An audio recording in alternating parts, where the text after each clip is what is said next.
शुक्रिया आप सभी का जो मुझसे पहले बोल रहे थे। स्टालिन साहब, मैं भी जब यहाँ आ रहा था तो सोचा कि इस तरफ जितने लोग हैं शायद इतने होंगे, आधे रास्ते में सोचा कि इसके अलावा शायद यहाँ हैं उतने ही होंगे, लेकिन मैंने भी ये नहीं सोचा था कि इतने लोग होंगे।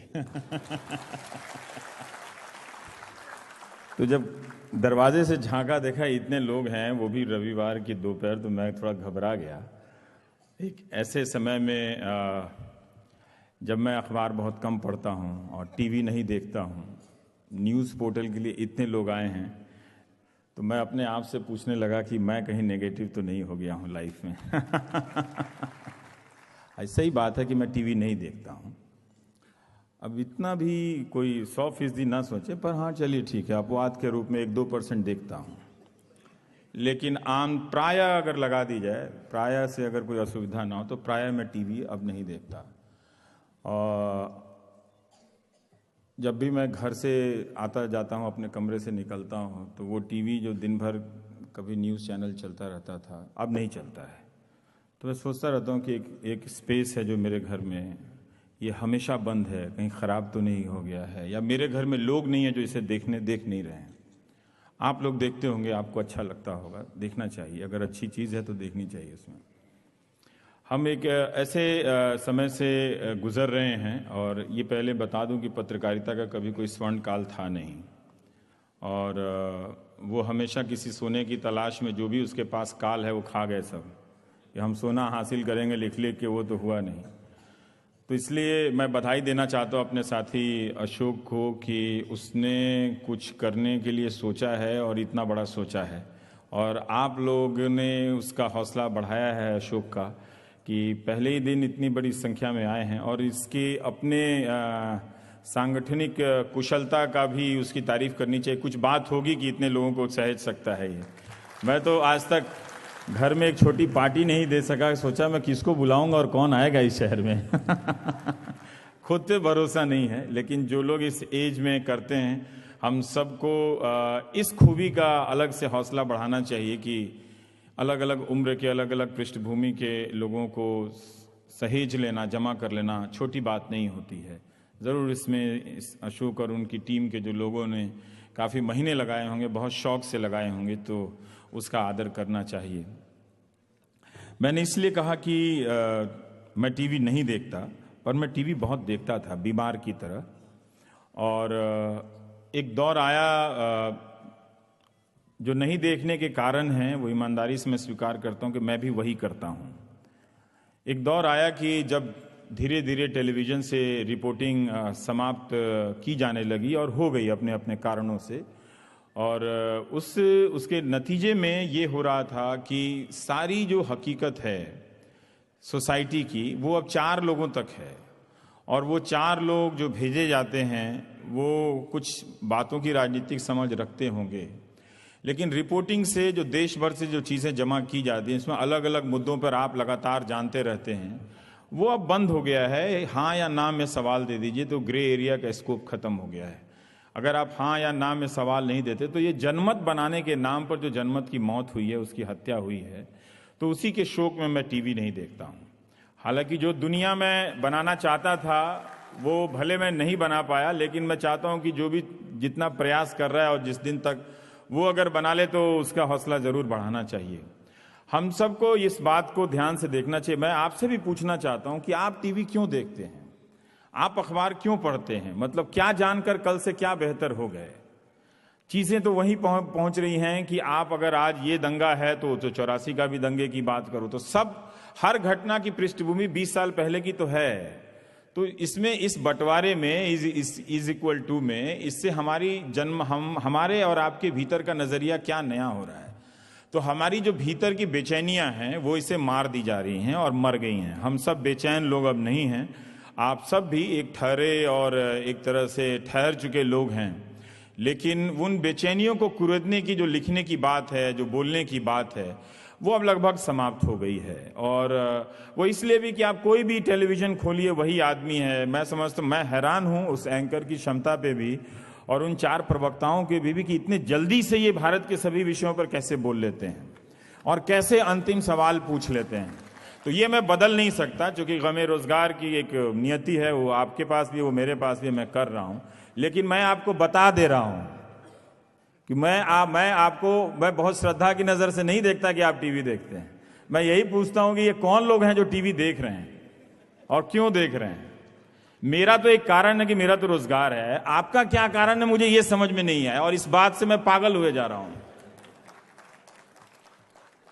जो आदमी जिसकी हर सांस टीवी से चलती है, उसके घर में अगर टीवी नहीं चलता है, क्या वो सिर्फ दुखी हो गया है? इतना दुखी इंसान तो नहीं हूं मैं, इतना दुखी इंसान नहीं हूं। तो पत्रकारिता जो है वो एक प्रदर्शन का विकल्प बनकर रह गई है। तो आप भी लगभग, और उस प्रदर्शन का विकल्प बनने का लाभार्थी मैं हूं, इसमें कोई दम नहीं है, कि इसमें गलत बात नहीं है। क्योंकि जब एक पत्रकार सेलिब्रिटी बनता है तो निश्चित रूप से वो पत्रकार अब धीरे धीरे लोगों की नज़र में नहीं रह जाता है। बहुत जल्दी आप देखेंगे कि मैं साबुन के ऐड में आ रहा हूँ। क्या करेंगे? जब पत्रकारिता का काम बंद हो जाएगा तो साबुन का विज्ञापन कर लेंगे, फिर क्या कर सकते हैं। इतने सारे संत लोग साबुन बनाने लगे हैं, तो किस दिन पत्रकार का भी साबुन नहा लो भाई। मेरे साबुन से नहाने में आपको क्या दिक्कत है?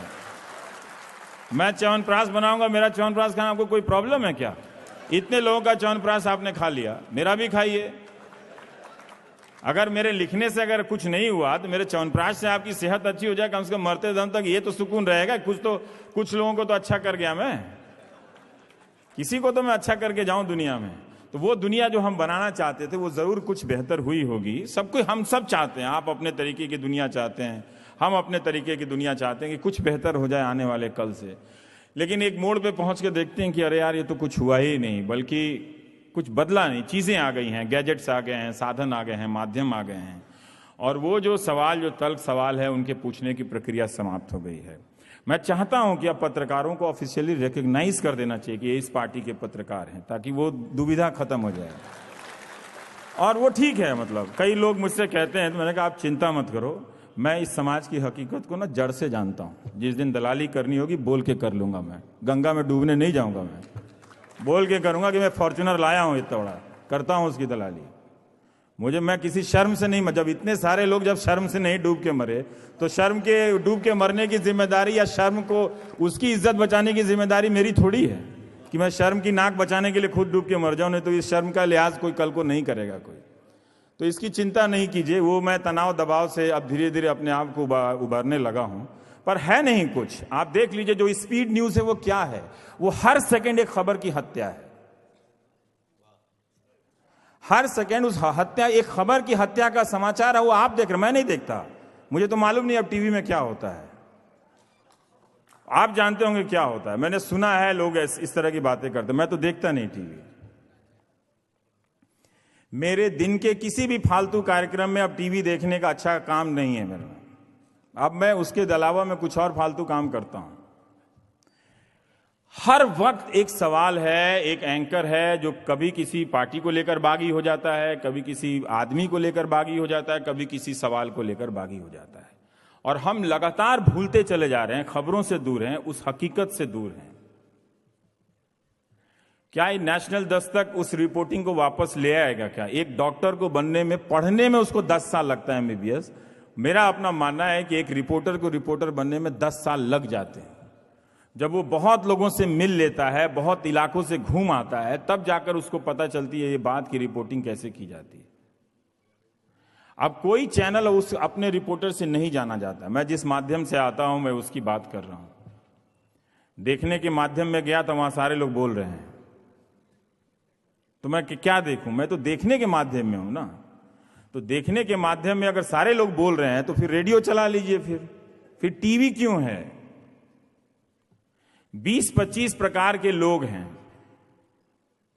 वही हर तरह की समझ। अभी आपने बोला कोई नहीं है ट्राइबल इश्यू पे बोलने वाला, कोई नहीं है इस दिल्ली में, और सारी तकनीक बंद, दुकान ही बंद है। तो कोई अगर छत्तीसगढ़ से चिल्लाता भी रहे कि मैं बोल सकता हूं इस इश्यू पे, तो भाई आपके पास तो वो भी नहीं, आप रहिए वहीं पे। आपके जगह पे हम दिल्ली से किसी को ले आएंगे, वो बोलेगा ये हकीकत है। एक दर्शक के रूप में मैं हमेशा पूछता हूं कि मैं अभी सवाल को क्यों ढोता रहूंगा कि पत्रकारिता की जिम्मेदारी और उसके सवाल का जवाब पत्रकार दे। आप दीजिए, आप खरीदते हैं अखबार, आप दीजिए ना कि आप किस टाइप के दर्शक हैं, किस टाइप के पाठक हैं। अगर आपको ठीक लगता है तो इसका मतलब पत्रकारिता ठीक है, फिर उसमें प्रॉब्लम क्या है? हर समय तो हम नहीं देंगे ना। तो ये एक दर्शक को पूछना पड़ेगा, कौन चाहता है? क्या आप चाहते हैं कि पत्रकारिता अच्छी हो? तो फिर आप इस बात के लिए आप मेरे लिए भी लड़ेंगे ना, कि ऐसा थोड़ी होगा मुझे इस्तीफा दे के हीरो नहीं बनना है। कहां कहां तक देते रहेंगे इस्तीफा? आपकी भी जिम्मेदारी है कि आप मेरी रक्षा तो कीजिए। आप वही अखबार खरीदे जा रहे हैं, वही टेलीविजन चैनल देखे जा रहे हैं, कहीं कुछ आप बदलने के लिए तैयार नहीं है, और हम इस भ्रम में बागी हुए जा रहे हैं कि हम आपको बदल रहे हैं। तो आप बदलेंगे नहीं।